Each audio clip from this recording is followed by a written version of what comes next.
Hello dear student, स्वागत है एक बार फिर से आप सभी का IAS with Ravi Dubey YouTube channel में। दोस्तों, आप सभी को पता होगा कि हम लोग यूपीएससी सीसैट के प्रीवियस ईयर प्रश्नों को सॉल्व कर रहे हैं और उसी श्रेणी में एक बार फिर से हम आपके सामने कुछ महत्वपूर्ण प्रश्नों को लेकर प्रस्तुत हुए हैं।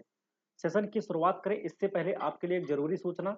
आपकी स्क्रीन पर दिख रहा होगा यूपीएससी आईएएस 2025 के लिए फ्री मेंटोरशिप प्रोग्राम जीत के लिए हो जाओ तैयार। तो दोस्तों, ये जो मेंटोरशिप प्रोग्राम है ये आपके लिए बहुत ही खास होने वाला है। तो आप डिस्क्रिप्शन में दिए गए लिंक के माध्यम से आप इसको ज्वाइन कर सकते हैं। इसके लिए कोई भी फीस आपसे नहीं ली जा रही है, एकदम निःशुल्क आपको दिया जा रहा है। विश्वास कीजिए, अगर आप इसमें ज्वाइन होते हैं तो आपको बहुत ही बेहतरीन तरीके से मेंटोरशिप किया जाएगा, वन टू वन मेंटोरशिप किया जाएगा। और ध्यान दीजिए, ये आपको लग रहा होगा कि मेंटोर जो है मजाक है, लेकिन हमारे लिए मजाक नहीं है, ना तो यूपीएससी आपसे मजाक करता है। तो ध्यान दीजिएगा, आपको जो है जो कुछ भी यूपीएससी के लिए इम्पोर्टेंट है, जो कुछ भी चाहिए, सब कुछ इस मेंटोरशिप बैच में आपको प्रोवाइड किया जाएगा। तो इसलिए आप जो है बिना देरी किए हुए इस बैच को ज्वाइन कर लीजिए। डिस्क्रिप्शन में आपको नंबर दिए गए हैं, आप उस पर फोन या कॉल करके देख सकते हैं और साथ ही साथ आपको लिंक के माध्यम से आप डायरेक्टली भी इससे जुड़ सकते हैं। तो चलिए हम सेशन की शुरुआत करते हैं और यहाँ पर कुछ बेहतरीन प्रश्नों को हम सॉल्व करते हैं। तो ध्यान दीजिएगा, हमने 4 क्वेश्चन तक कर लिया था, इसको देखते हैं। यहाँ पर आपके सामने आज का पहला प्रश्न है, consider the question and two statement given below.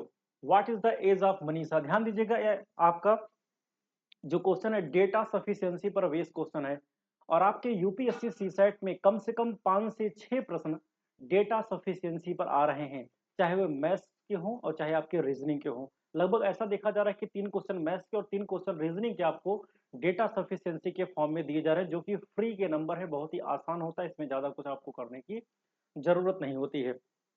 चलिए, तो यहाँ पर आपके सामने दिए गए हैं, 2 स्टेटमेंट दिया गया है और एक क्वेश्चन दिया गया है। इसके बाद आपको 4 ऑप्शंस दिए गए हैं, बताना इसमें क्या होगा सही आंसर।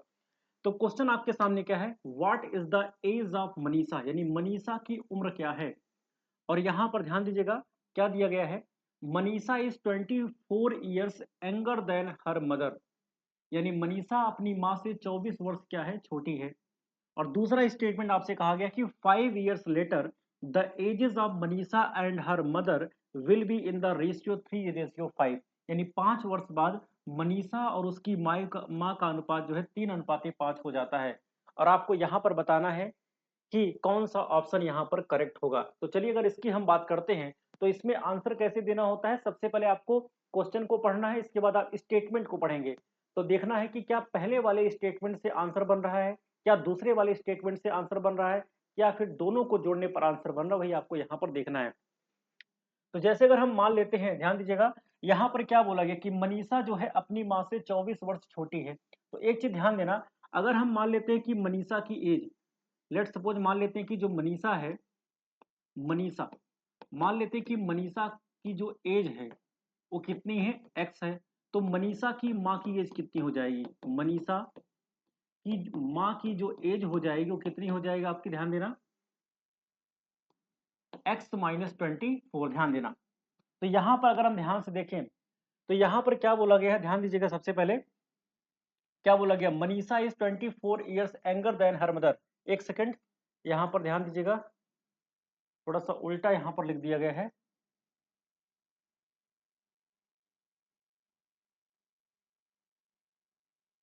चलिए, मान लेते हैं कि मनीषा की अगर हम बात करते हैं, यहां पर क्वेश्चन में क्या बोला गया कि जो मनीषा की एज है, क्वेश्चन में आपसे ये बोला गया है, एक सेकेंड, हाँ, क्वेश्चन नंबर 5 आपका ये दिख रहा है, कह रहा है कि मनीषा की जो एज है वो 24 years younger than her mother. तो मान लेते हैं कि मनीषा की माँ की जो एज है वो एक्स है ना, तो मनीषा की एज कितनी हो जाएगी, x-24 आपकी हो जाएगी। और यही बात है आपको यहाँ पर ध्यान देनी है, ठीक है। चलिए, तो इसकी हम बात करते हैं, एक सेकंड यहाँ पर इसको करेक्ट कर लेते हैं, ध्यान देना। चलिए भाई, तो यहाँ पर हम देखते हैं, मान लेते हैं कि मनीषा की जो माँ की एज है, मनीषा की माँ की अगर एज को हम मान लेते हैं कितना, एक्स, तो मनीषा की जो एज हो जाएगी वो कितनी हो जाएगी, x-25 ईयर्स हो जाएगी। ये बात आपको ध्यान देना है। और पहले वाले स्टेटमेंट में यही दिया है, पहले वाले स्टेटमेंट कह रहा है कि मनीषा की जो एज है, मनीषा की माँ की एज से क्या, मनीषा जो है अपनी माँ से 24 साल क्या है, छोटी है। तो अगर मनीषा की माँ की एज हम x मान लेते हैं तो मनीषा की एज कितनी हो जाएगी, x माइनस 24 हो जाएगी। तो अब आप बताइए, क्या इतनी चीजें पता होने से आप क्वेश्चन का आंसर दे सकते हैं? क्या इतनी बात केवल पता हो तब आप आंसर दे सकते हैं? बिल्कुल आंसर नहीं दे सकते, क्योंकि क्वेश्चन में क्या पूछा गया है कि मनीषा की एज क्या है। इस क्वेश्चन में आपसे पूछा गया कि मनीषा की एज क्या है, और पहले स्टेटमेंट में क्या बोला कि Manisha is 24 years younger than her mother. तो अगर मनीषा की माँ की एज आपने क्या मान लिया, एक्स मान लिया, तो उसकी एज क्या हो जाएगी, एक्स माइनस 24 हो जाएगी। तो क्या इतने से आप आंसर दे सकते हैं? नहीं दे सकते। इसका मतलब पहले वाले स्टेटमेंट से आप आंसर नहीं दे सकते हैं। फिर दूसरा वाला स्टेटमेंट देखते हैं, कह रहा है कि 5 साल बाद मनीषा और उसकी माँ का जो रेशियो कितना हो जाता है, 3:5, 3:5 हो जाता है। ध्यान दीजिएगा। तो 5 साल बाद यहां पर क्या बोला गया कि 5 साल बाद यानी 5 वर्ष के बाद क्या हो जाता है, मनीषा और उसकी माँ का रेशियो, यानी मनीषा और उसकी माँ का जो रेशियो है वो कितना हो जाता है। यहाँ पर किसकी बात हो रही है, मनीषा और उसकी माँ के रेशियो की बात हो रही है। मनीषा की बात हो रही है, मनीषा की जो एज थी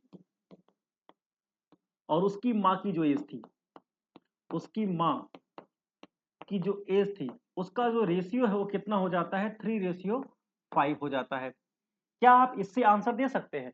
क्या आप इससे आंसर दे सकते हैं? नहीं दे सकते, क्योंकि यहां पर आपको रेशियो दिया गया है। तो जब आपको यहां पर रेशियो दिया है तो आप इससे आंसर नहीं दे सकते हैं। फिर आपको करना क्या पड़ेगा, दोनों स्टेटमेंट को आपस में मिलाना पड़ेगा। तो ना आप पहले स्टेटमेंट से आंसर दे सकते हैं और ना ही आप दूसरे स्टेटमेंट से, अकेले स्टेटमेंट से आंसर दे सकते हैं। तो यहां पर आपको क्या करना पड़ेगा, दोनों स्टेटमेंट को आपस में मिलाना पड़ेगा। और जब आप दोनों स्टेटमेंट को आपस में मिलाएंगे तो कैसे हो जाएगा, ध्यान देना।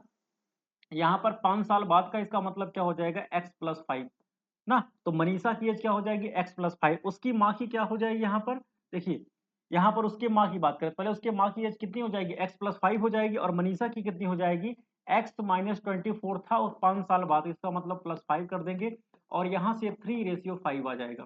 ठीक है। तो एक बार फिर से देखिएगा, यहाँ पर क्या बोला गया था कि मनीषा की जो एज है उसकी माँ से क्या है, यानी मनीषा अपनी माँ से 24 साल छोटी है। तो अगर मनीषा की माँ की एज हम मान लेते हैं कितना, एक्स, तो मनीषा की एज कितनी हो जाएगी, x-24। तो क्या आप पहले वाले स्टेटमेंट से आंसर दे सकते हैं? बिल्कुल नहीं दे सकते हैं। फिर दूसरे स्टेटमेंट क्या बोला गया था कि मनीषा और उसकी माँ का जो रेशियो कितना है, 3:5 है, मतलब 3:5 है 5 साल के बाद। यहां से भी आंसर नहीं दे सकते हैं। जब आप पहले और दूसरे वाले स्टेटमेंट को जोड़ते हैं तो यहाँ पर क्या हो जाएगा, मनीषा की माँ, तो मनीषा की माँ का मतलब क्या हो जाएगा, पहले क्या थी, एक्स थी, तो एक्स में हमने 5 जोड़ा तो 5 साल बाद तो x+5 हो गया। और उसकी माँ का कितना हो गया, मनीषा की, तो यहाँ पर x-24 + 5 और यहाँ पर 3/5। तो जब आप इसको सॉल्व करेंगे तो यहाँ से आप देखेंगे इसकी एज यहाँ पर क्या हो सकती है, बड़े आसानी के साथ निकल सकती है। तो यहाँ से आप इसकी माँ की भी एज पता कर सकते हैं और साथ ही साथ आप यहाँ से जो है मनीषा की भी एज को यहाँ पर बड़े आसानी के साथ पता कर सकते हैं। ध्यान देना, आपको इसको सॉल्व नहीं करना है। अगर आप इसको सॉल्व करेंगे तो यहाँ से आप x की वैल्यू निकाल सकते हैं, इसलिए आपको सॉल्व करने की जरूरत नहीं होती है। बस आपको ध्यान देना होता कि किससे आंसर यहाँ से निकलेगा। ठीक है। तो यहाँ से क्या हो जाएगा, कौन सा आंसर सही होगा कि कथन 1 और कथन 2 दोनों प्रश्नों का उत्तर देने के लिए पर्याप्त है। इसका मतलब क्या है कि जब हम दोनों कथनों को जोड़ेंगे तभी आप यहाँ से आंसर को दे सकते हैं, इसके अलावा आंसर आप नहीं दे सकते हैं। ना तो आप कथन 1 से आंसर दे सकते हैं, ना ही आप कथन 2 से आंसर दे सकते हैं। और जब आप दोनों को ऐड करेंगे तभी आप यहाँ से आंसर दे सकते हैं। तो ध्यान दीजिएगा, बड़ा इंपॉर्टेंट क्वेश्चन था। चलिए अगली क्वेश्चन की तरफ बढ़ते हैं। यहाँ पर देखिए एवरेज का क्वेश्चन आ गया है। एबीसी का औसत, यहाँ पर किसके औसत की बात कर रहा है, एबीसी की, ए प्लस बी प्लस सी, इसके औसत की बात कर रहा है। कितना दिया है, 40। कितना औसत दिया इसका, 40 दिया है। इसका मतलब क्या है, एबीसी का औसत 40 दिया है। अब ध्यान दीजिएगा, तो एबीसी का जब औसत आपको 40 दिया, इसका मतलब क्या है, तो तीनों की बात करें, इसका मतलब आप क्या कर सकते हैं, 40 इंटू 3 कर देंगे, कितना हो जाएगा आपका, 120 हो जाएगा। ठीक है। फिर कह रहा है कि बीडीई का औसत, किसकी बात कर रहा है, बी डी और ई, इसके औसत की बात कर रहा है। और इसका औसत आपको कितना दिया है यहाँ पर, हाँ हाँ 42 दिया है। तो जब आपको 42 दिया है तो आप 42 में क्या करेंगे, 3 का गुणा कर देंगे, 3 दूनी 6 हो जाएगा और 3 चौका आपका कितना हो जाएगा, 12, कितना हो जाएगा, 126 हो जाएगा ना। तो एबीसी का औसत आपको 40 किलोग्राम दिया है। तो एबीसी का जब आपको औसत कितना दिया है, 40 किलोग्राम दिया है, तो यहाँ से जब आप सॉल्व करेंगे तो कितना निकलेगा, 40 इंटू 3 आपका कितना हो जाएगा, 120। और बी डी ई का आपको कितना दिया है, 42 दिया है। क्योंकि 3 लोगों की बात हो रही तो 42 इंटू 3 करें कितना हो जाएगा, 126 हो जाएगा ना। हमको यहाँ पर वजन पता करना है ना, हमको यहाँ पर क्या पता करना है, वजन पता करना है। और इसके बाद यहाँ पर कह रहा है कि क्वेश्चन में ना, तो क्वेश्चन में कह रहा है कि ए बी सी डी ई और एफ की बात कर रहा है, A B C D E F की बात कर रहा है। तो आप यहाँ से निकाल सकते हैं, सबको जब जोड़ेंगे यहाँ पर किसकी किसकी बात कर रहे हैं, सबको यहाँ पर जोड़ दीजिए। क्वेश्चन बोला कि ए बी सी का औसत वजन दिया है 40 किलोग्राम, बी डी ई का औसत दिया 42 किलोग्राम, और कह रहा है कि एफ और बी का वजन बराबर है। इसका मतलब बी के स्थान पे हम क्या लिख सकते हैं, एफ, तो बी के प्लेस पर हम क्या लिख सकते हैं, एफ।